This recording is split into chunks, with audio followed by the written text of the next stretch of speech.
ben voilà, aujourd'hui en fait on va essayer de parler de deux choses. En fait, on va parler un peu de comment donner un petit cachet à vos photos, un cachet qui vous est plutôt, on va dire, personnel, quelque chose qui vous correspond plus. Et la deuxième chose dans laquelle on va parler, c'est de la masterclass de dimanche soir.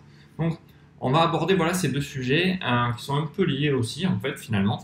Mais bon, voilà. Donc là, on va parler un petit peu de comment donner à vos portraits, comment dire, quelque chose qui vous ressemble, quelque chose qui soit à un moment donné vous, trouver un espace colorimétrique, trouver des choses en fait qui vous correspondent. Donc n'hésitez pas à me laisser les commentaires, n'hésitez pas à me dire si tout va bien. Donc le but c'est de savoir si vous m'entendez bien, si vous me voyez bien, si tout se passe bien. Et pour ceux qui veulent déjà en savoir un peu plus sur la masterclass, sur le matériel, je vous le mets en commentaire ou en description, vous allez la trouver.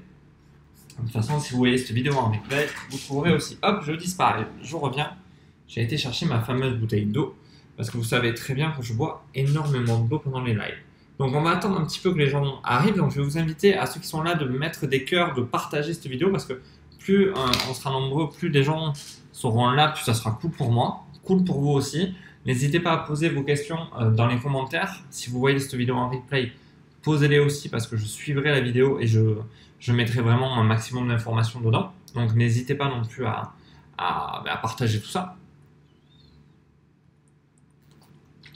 Et comme vous voyez, je bois déjà. Donc pour ceux qui ne savent pas, j'étais juste avant en live sur YouTube.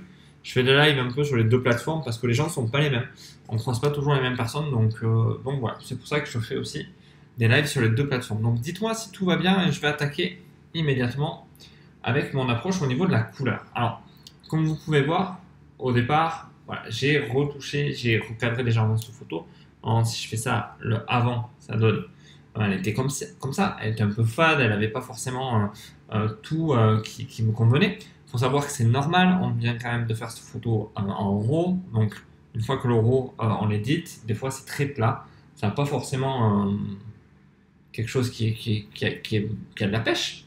Donc, on part de là et on fait hop le après. J'ai été trop vite. Le après, on a redonné voilà un peu de force aux couleurs, on a redynamisé un peu tout, on a redonné un peu de le modèle est moins froid, on a travaillé là-dessus, donc voilà.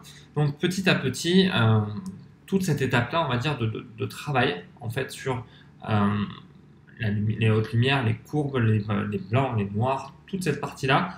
Je vous avoue que je voulais éviter. Alors on peut retravailler légèrement les courbes si vous voulez pour voir ce que ça donne. Voilà, légèrement. Là, comme souvent, vous allez voir, je vais tirer d'un côté et tirer dans l'autre sens après. Là, voilà, hop, on va baisser un petit peu et augmenter le reste. Voilà, légèrement.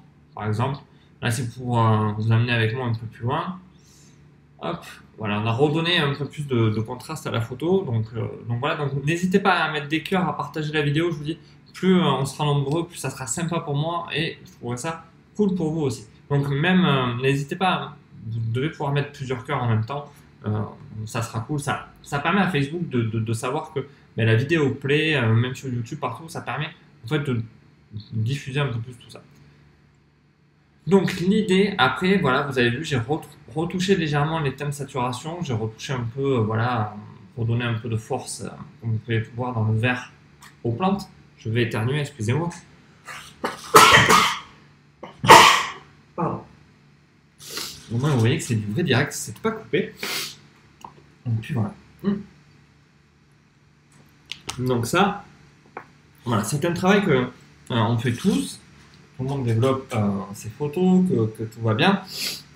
Pardon, si je renifle, excusez-moi, donc c'est normal. Voilà, le boulot là, il est fait. Si on regarde la photo en grand, on s'aperçoit que voilà, on a réussi à lui redonner un peu de pêche. On pourrait, la lumière sur le visage est bonne, enfin le reste est bien.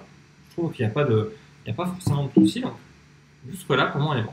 Maintenant, comment on va aller donner un peu de couleur à cette photo qui nous correspond, qui soit en fait notre patte.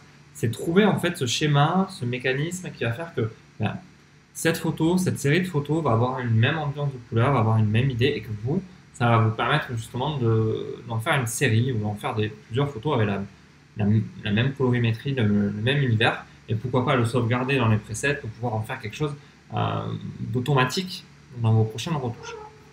Donc, on va le voir sur Lightroom là en partie, et après je vais passer sur Photoshop justement pour voir comment on peut faire aussi avec d'autres outils sous Photoshop. Donc, comme vous pouvez voir, je vais travailler légèrement. En fait, c'est très léger. Je ne sais pas si vous le voyez vraiment bien à l'écran, avec ce que j'appelle le virage partiel. C'est quelque chose qui est parfois difficile à gérer, difficile à mettre en place parce que voilà, on a des curseurs, on joue avec des choses. Vous voyez, si on fait ça, ça peut vite devenir dégueulasse. On ne sait pas trop ce qu'on a fait. Voilà, c'est pas forcément quelque chose qui est relativement évident à gérer parce que des fois, on va trop loin. Et donc, moi, j'ai trouvé quelque chose qui me correspond. Alors, comme je dis, c'est encore un truc, c'est ma manière de le faire. Donc, ça se discute, hein, on peut ne pas être d'accord. Hop, on va tout remettre à zéro. Et pour moi, ça permet d'équilibrer. Je me demande toujours, en fait, vous voyez, j'ai teinte de saturation dans les hautes lumières et teinte de saturation dans les ombres. Donc, on va travailler en fait de manière dans sa tête à savoir qu'est-ce qu'on veut en fait dans les hautes lumières. Est-ce qu'on veut que ça soit jaune, est-ce qu'on veut que ça soit bleu, j'en sais rien. Enfin, des idées qu'on peut avoir. Donc tout simplement, au lieu d'aller chercher dans ce curseur qui n'est pas forcément évident à positionner, comme vous l'avez vu, parce que on va aller là, enfin on va jongler, mais on n'est pas sûr. Hein, bon, mais on a un coup de chance, d'accord, ok. C'est vrai que là j'ai un petit coup de chance, j'aime bien ce que ça a fait sur le coup. On va se dire, allez, on va aller dans les bleus de l'autre côté, peut-être, voyons ce que ça donne. Enfin, je trouve que c'est pas forcément ce qu'il y a de plus facile à régler. Faudrait peut-être que je le retienne, tu vois, il est pas trop mal finalement. Comme quoi, des fois, on peut avoir de la chance. Et moi, ce que j'ai tendance à dire, c'est ok, tout est à zéro, là. Et on va aller chercher en fait cette partie. Cette partie, en fait, ça va nous permettre de jouer sur ces deux curseurs, en fait, mais avec la pipette. C'est-à-dire qu'on va savoir qu'on est dans les jeunes. Plus vous allez être haut, plus vous allez avoir une saturation, comme vous pouvez voir, maximum, même si votre teinte est choisie, mais par exemple, en vous baladant comme ça, vous voyez, vous pouvez avoir un aperçu déjà de ce que ça peut donner. Là, c'est plus froid. Là, voilà, on est plus dans les roses. Et pourquoi pas aller carrément directement de l'autre côté aussi, chercher qu'est-ce qui peut être intéressant, qu'est-ce qui peut ressortir en fait, même si c'est juste un premier réglage et que vous vous apercevez que finalement, ça va pas du tout. L'avantage, si vous voulez, ça va être après de faire ça. Ça va être de, hop, je vais revenir à zéro. C'est de dire, tiens, là, je vais être dans les rouges ou dans les jaunes, mais bon, voilà, là, c'est trop violent. Et bien, je vais baisser tout simplement la saturation pour pouvoir équilibrer ma photo. Tout simplement, et je trouve de manière, pour moi, plus précise. Ça permet en fait de gérer sa photo, de gérer tout ça de manière, on va dire, un peu plus pointue. Et je trouve que c'est plus facile que de le gérer avec les curseurs. Alors, encore une fois, là, c'est pour moi. Pour ceux qui arrivent, pour ceux qui sont là, vos questions dans les commentaires, ça sera avec plaisir. Likez la vidéo pour la partager à un maximum de personnes. Plus ça sera cool. Voilà, plus on sera nombreux, plus il y aura de questions, plus le live durera. Et puis dès que j'aurai fini mon approche, je couperai le live, sauf si j'ai des tas de questions. Alors j'ai 4 personnes. Là, je veux voir maintenant. Je veux que vous appuyez sur les cœurs. Je les vois moi à l'écran apparaître. Donc je vais attendre 30 secondes. Hop, je vais regarder. Je vais fumer. Et s'il n'y a pas de cœur, je considérerai que ce que je vous dis n'est pas forcément ce que vous souhaitez. Donc, soit vous me le dites dans les commentaires, soit j'arrêterai le live là et c'est pas grave. Je trouverai un autre sujet peut-être pour vous aider la prochaine fois. Ah, voilà. J'ai un j'aime. C'est déjà bien. J'en veux un autre maintenant. J'attends. Alors, je sais qu'il y a un décalage entre vous et moi qui est relatif de 30 secondes. Vous voyez, on en a 9. Il faut qu'on arrive à 10. Je tiens à ce qu'on arrive à 10. Et après, je vais continuer justement à développer cette photo avec vous pour le plaisir. Voilà. Et n'hésitez pas dans les commentaires à me dire ce que vous souhaitez dans les prochains lives et à me dire et à me donner un peu plus d'infos. Donc allez, si on arrive à 10, je continue. On met... ah, super. Voilà, j'ai les 10. Donc parfait, je vais continuer la seconde partie. Merci d'avoir joué le jeu. Ça me fait plaisir, je me sens un peu moins seul. Donc vous voyez, j'ai choisi là quelque chose qui est plus jaune, plus chaud. C'est mon choix. Là, on va pas parler, comment dire, de théorie. On peut faire moins, on peut faire plus, on peut ne pas être d'accord. Enfin, voilà. Ça, c'est juste vous expliquer comment on peut travailler quelque part la couleur. Et donc là, vous voyez, j'ai mon point et là, j'ai l'autre petit point. Et je vais aller, hop, le positionner dans un autre espace de couleur pour voir ce qui se passe. Je peux aussi le superposer. Hein. Ça peut donner un esprit. Là, vous voyez, mais je peux aussi aller chercher quelque chose de totalement différent qui va donner un autre esprit à ma photo. Alors vous voyez, là je suis plus dans les rouges, je peux aller le chercher plus dans les bleus pour voir quel est le résultat. là. Si vous voulez, quand vous êtes comme ça sur le côté, là, vous allez voir à peu près ce qui se passe en termes de couleur. Et là, vous êtes sur la saturation. Une fois que vous avez compris ça, ça va vous permettre de jouer et de jongler plus facilement avec les choses. Et pour moi, je trouve ça relativement sympa. Allez, je vois qu'il y a des nouvelles personnes. Je veux qu'on arrive à 11 likes maintenant. Ça va être mon petit jeu de la journée. Et si on arrive à 11 likes, je passe sous Photoshop après. Donc voilà, ça vous permet là de savoir qu'est-ce que vous voulez, quelque chose de plus froid, de plus chaud, comment vous souhaitez. Là, on est plus dans les verts. J'aime pas trop le vert, donc ça va pas être quelque chose qui va m'attirer. Mais par exemple, voilà, on peut aller chercher légèrement dans les bleus. Je cherche à trouver vraiment la teinte qui me plaît. Je pense qu'on n'est pas trop mal, ça peut être bien là. Rien ne m'empêche après voilà, de revenir jouer légèrement avec la saturation après en dessous, bien sûr. Mais je trouve que c'est quelque chose qui est vachement plus pratique et beaucoup plus fin à remettre, à placer en fait. C'est pour ça que j'ai tendance à travailler là-dessus plutôt que de travailler directement avec les curseurs. C'est un choix encore, comme je dis, relativement personnel. On pourrait ne pas être d'accord et le faire autrement. Donc, voyons qu'est-ce que ça donne. Si je reste par là,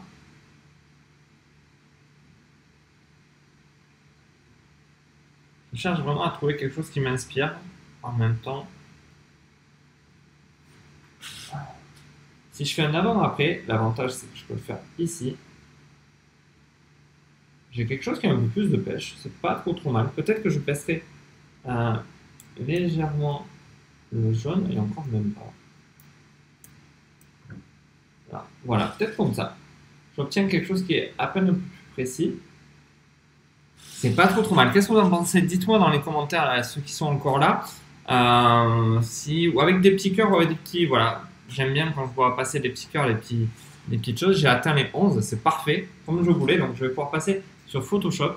Allez, faites-moi une petite série de cœurs comme ça, voir si ça vous plaît. Ou dites-moi dans les commentaires si cette approche du virage partiel vous plaît. Parce qu'en fait, vous avez tous vu à un moment donné, il y a eu une grosse mode du virage partiel, mais qui était relativement dégueulasse. Là, j'essaye vraiment que ça soit un peu plus en finesse. C'est dommage de l'abandonner. On peut tout à fait travailler avec, mais travailler de manière un peu plus précise et surtout pour donner un peu d'espace. Mais ça me fait plaisir de voir les likes. On est à 13, c'est cool. Merci à tous. Et voilà l'idée. Mais parfait, c'est rigolo. Il y en a qui font des greux aussi, j'aime beaucoup l'idée. Donc voilà, ceux qui sont pas d'accord avec ce que je dis, qui me mettent des greux, allez-y, mettez-les. Dites-moi en commentaire ce que vous en pensez plutôt que de simplement mettre un gros. Ça m'intéresse d'échanger, ça m'intéresse de voir là où vous n'êtes pas d'accord. Donc si vous avez pas le courage, parce que c'est même pas une question de courage, mais si vous voulez poser votre opinion, posez-la dans les commentaires, ça me fera très plaisir. Voilà. Et on va voir si vous le faites ou pas. Donc sur ce, voilà une approche en fait personnelle, comme je dis, du virage partiel et de en fait comment moi je vois les choses.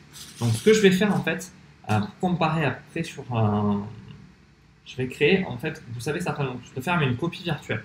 La copie virtuelle en fait, ça veut dire que je garde les mêmes réglages, je fais la même photo, ça recrée un fichier en fait de Lightroom, ça prend pas plus de place, c'est ce qui est cool et ça me permet en fait de refaire tous mes réglages. Donc je vais garder tous les réglages de base, mais je vais enlever sur la version originale, hop, là, clac, je vais enlever tout ce qui est un réglage du virage partiel. Donc on revient à la photo retouchée, on revient à la photo, pas originale, mais la photo que j'ai faite et on va la passer sur Photoshop et on va voir ce qu'on peut en faire.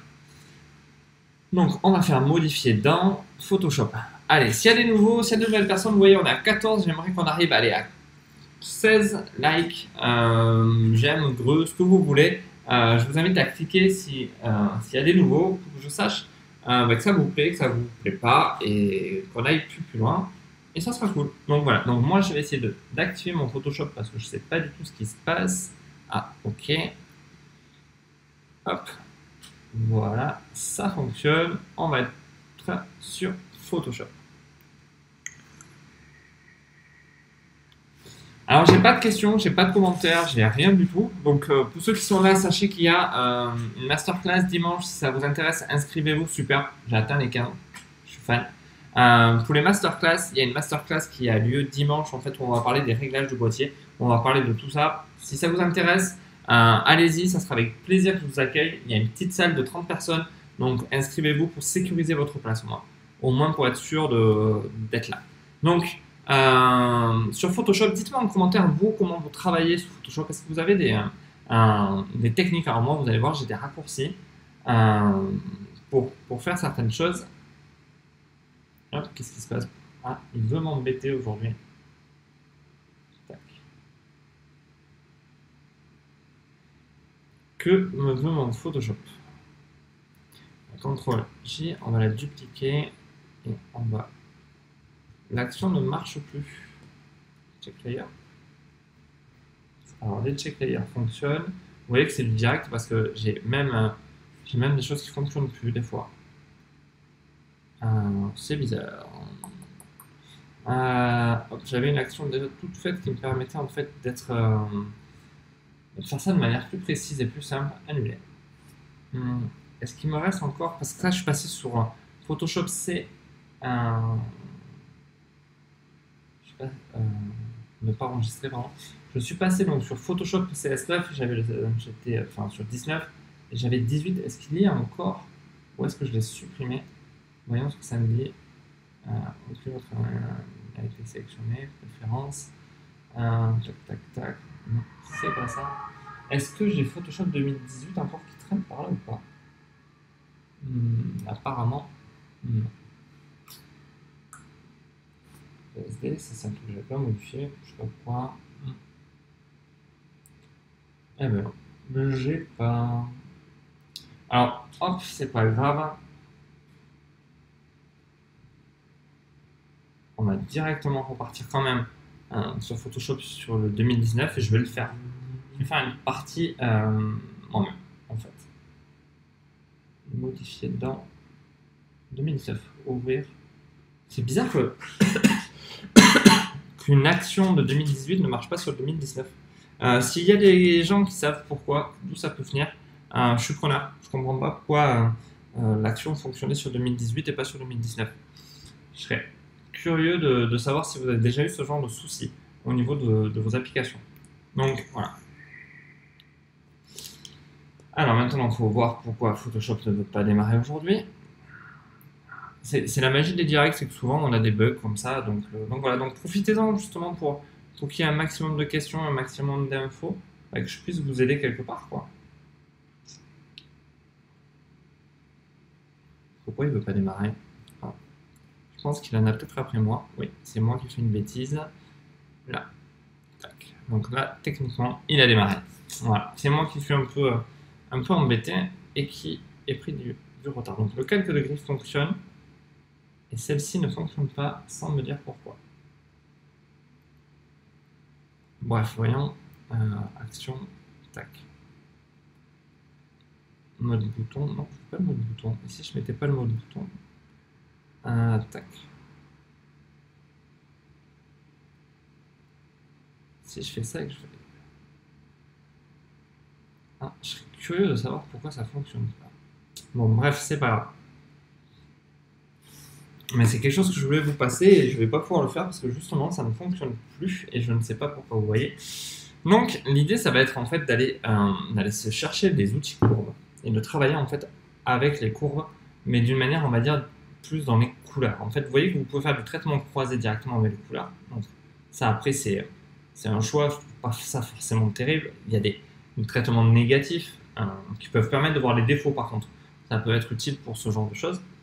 Après on a des réglages contraste, atténués, on a des tas de choses.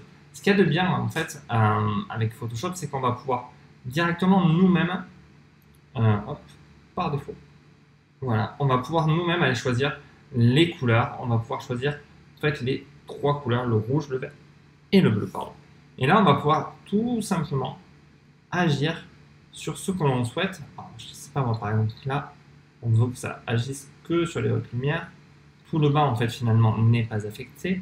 On va aller chercher les verts, on va faire pareil mais à l'inverse par exemple pour voir où ça touche. Et là, on rejoint un petit peu ce qu'on avait fait sur Lightroom, mais d'une manière un peu différente. On va pouvoir aller choisir les bleus pour soit refroidir l'ensemble quelque part ou réchauffer. Et on obtient finalement en fait, des possibilités de travail qui sont beaucoup plus... Vous voyez, on peut vraiment faire des choses qui sont jolies ou pas, qu'on aime ou qu'on n'aime pas.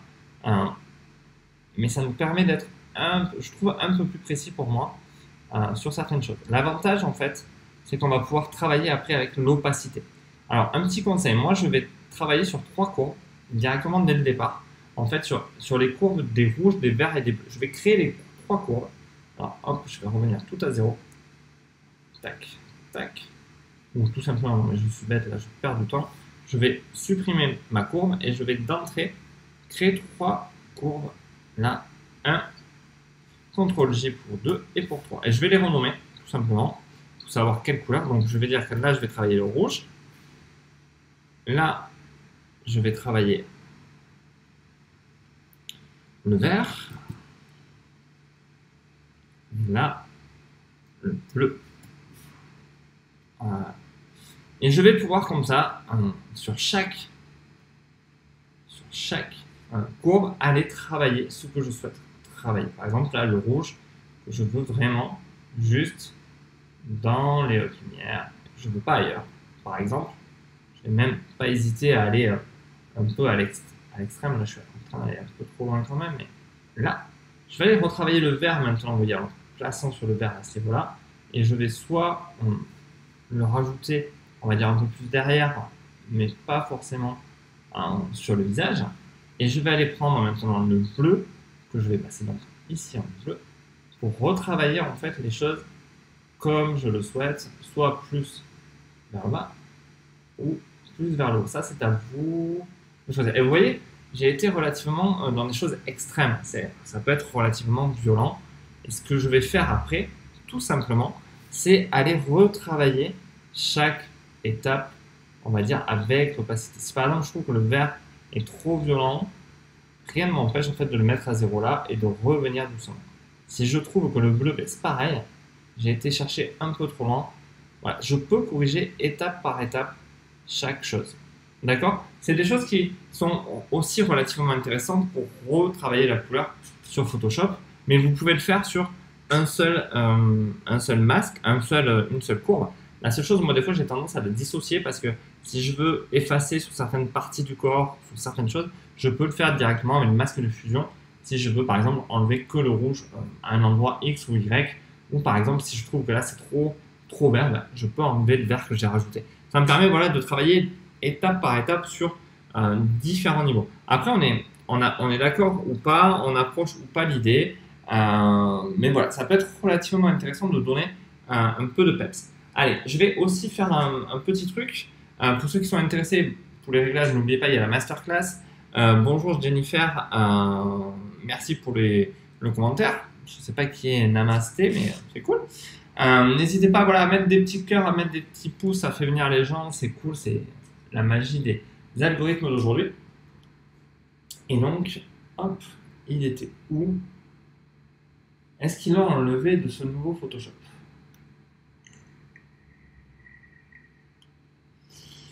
Je ne sais plus où il était. Vidéo, décentrement, divers, autre. C'est pas celui-là, mais il n'y est plus. Il faudra que je le recherche. Je sais qu'il y avait un filtre en fait où on pouvait jouer avec les couleurs. Si vous l'avez, s'il y en a qui travaillent sur 2019 et qui s'en rappellent où il était avant sur 2018 et sur le reste, je suis preneur. Parce qu'il y a des fois des choses qui bougent et comme je m'en suis pas occupé. Tac. Non, c'est pas là non plus. Bref, bon, c'est pas grave. Donc, il y a plusieurs méthodes, et pour moi, ça, c'est une méthode comme ça, d'aller travailler dans les courbes. Rien ne vous empêche après de faire une autre courbe que vous voulez pour équilibrer votre photo. Si vous voulez rajouter un peu plus de contraste, faire que ça soit quelque chose d'un peu plus péchu, rien ne vous empêche.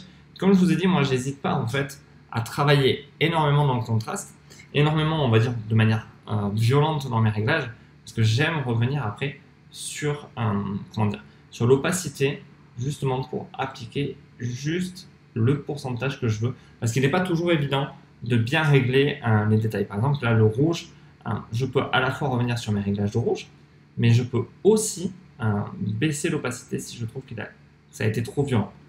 Et pareil pour le bleu, pareil pour tout, je peux à tout moment rajouter ce que je souhaite là où je le souhaite. Il suffit de revenir en bleu et de rajouter quelque chose de plus chaud. Voilà, tout bêtement. Vous voyez? Là. Et là, j'obtiens finalement une photo qui me convient. On pourra aller plus loin, je vais aller relativement vite aussi. Mais voilà, c'est quelque chose qui est rapidement faisable autant sur Photoshop que sur Lightroom. Dites-moi dans les commentaires si c'est bon pour vous, dites-moi si tout va bien. Ou sinon, je vais m'arrêter là. Je vais juste vous dire que n'oubliez pas, pour ceux qui souhaitent aller plus loin dans les réglages de vos boîtiers, qu'il y a la masterclass dimanche soir, donc demain soir à 21 h. Inscrivez-vous, vous avez le lien. Ça sera avec plaisir. Je serai en direct aussi, face cam, où on pourra échanger. J'attendrai vos questions avec impatience. Et surtout, n'hésitez pas à me mettre dans les commentaires s'il y a des sujets qui vous intéressent, s'il y a des choses que vous voulez voir, si vous voulez qu'on aille plus loin ensemble, c'est là où il faut me le dire dans les commentaires, partout, pour qu'on puisse vraiment échanger. Dites-moi, n'hésitez pas, parce que là, je vais vous quitter et je vais tout simplement vous dire au revoir.